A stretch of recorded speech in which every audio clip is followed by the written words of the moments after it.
welcome back to Kim Reads as we continue with Sarah, Plain and Tall. 3. Sarah came in the spring. She came through green grass fields that bloomed with Indian paintbrush, red and orange and blue-eyed grass.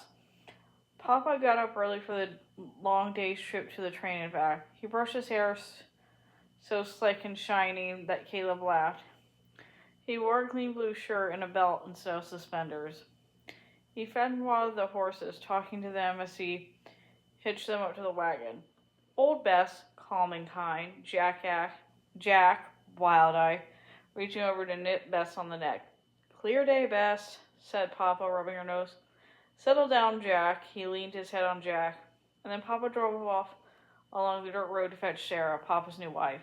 Maybe our new mother. Gophers ran across the road, stopping to stand and watch the wagon. Far off in a field, a woodchuck ate and listened.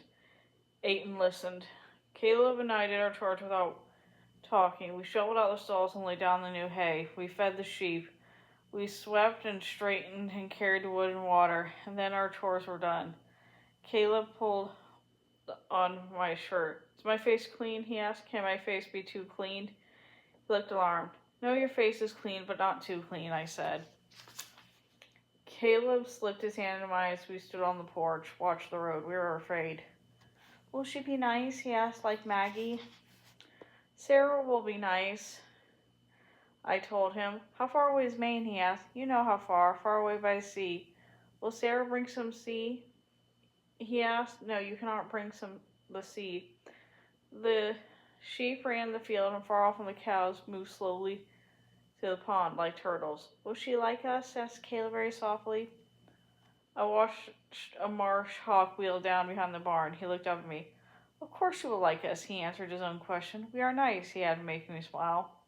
We waited and watched. I rocked on the porch, and Caleb rolled a marble on the wood. Back and forth, back and forth. The marble was blue. We saw the dust from the wagon rising above the road, above the heads of Jack and old Bess. Caleb climbed up onto the porch and shaded his eyes. "A bonnet," he cried. "I see a yellow bonnet." The dogs came out from under our porch, ears up, their eyes on a cloud of dust and green Sarah. The wagon passed in fenced field, and the cows and sheep looked up too. It rounded the windmill in the barn and the streak of Russian olive that Mama had planted long ago. It began to bark, then Lottie, and the wagon clattered into the yard and stopped by the steps. "Hush," said Papa to the dogs, and it was quiet. Sarah stepped from the wagon, a cloth bag in her hand. She reached up and took off her yellow bonnet, smoothing back her brown hair in a bun. She was plain and tall. "Did you bring some sea?" cried Caleb beside me. "Something from the sea," said Sarah, smiling. "And me." She turned and lifted a black case from the wagon, and Seal, too. Carefully she opened the case, and Seal, gray with white feet, stepped out. Lottie lay down her head on her paws, staring. Nick leaned down to sniff, and then he lay down too. "The cat will be good for the barn," said Papa, "for mice." Sarah smiled. She would be good in the house, too. Sarah took Caleb's hand and then mine. Her hands were large and rough. She gave Caleb a shell, a moon snail, she called it, that was curled and smelled of salt. "The gulls fly high and drop the shells on the rocks below," she told them. "When the shell is broken, they eat what's inside." "That's very smart," said Caleb. "For you, Anna," said Sarah, "a sea stone." She gave me the smoothest and whitest stone I had seen.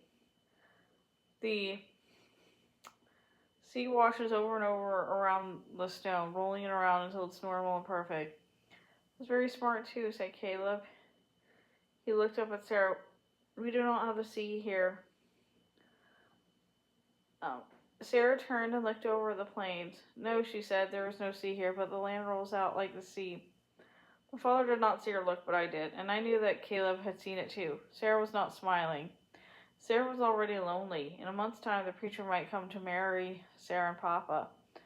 And a month was a long time enough for her to change her mind and leave us. Papa took Sarah's bag inside. Her room was wetty, with a quilt on the bed and blue flax dried in a vase on the night table. Seals stretched and made a small cat sound. I watched her circle the dogs and sniff the air. Caleb came out and stood beside me. "When will we sing?" he whispered.